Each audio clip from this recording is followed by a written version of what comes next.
Magandang araw Pilipinas at welcome sa ating pinakahuling weather update para sa susunod na 24 na oras. Kung may mga plano kayo sa labas ngayong araw, mahalagang maging handa dahil may posibilidad ng mga pag-ulan at thunderstorms sa iba't ibang bahagi ng bansa.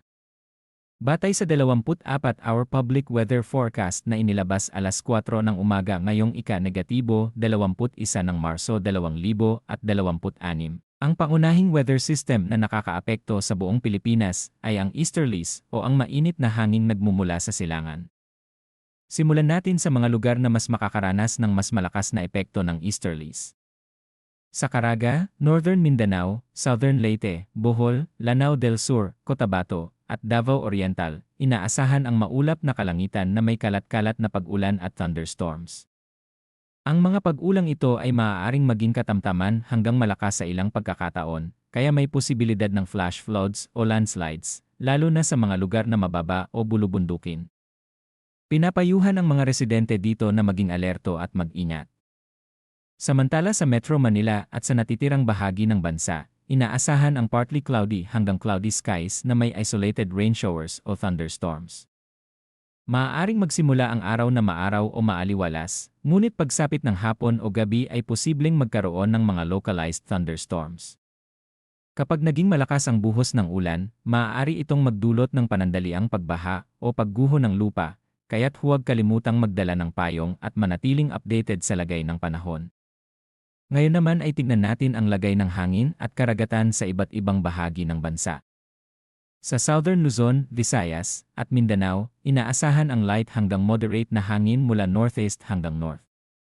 Dahil dito, ang kondisyon ng karagatan ay magiging slight hanggang moderate, na may taas ng alon mula 0.6 hanggang 2.5 metro.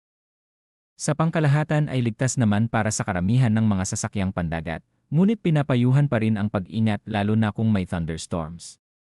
Sa natitirang bahagi ng Luzon, inaasahan din ang light hanggang moderate na hangin mula east hanggang northeast, at ang coastal waters ay magiging slight hanggang moderate na may taas ng alon mula 0.6 hanggang 2.1 metro.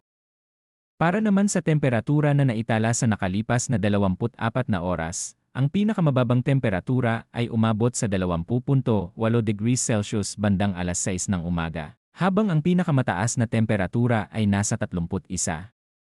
0 degrees Celsius bandang alas 2 ng hapon.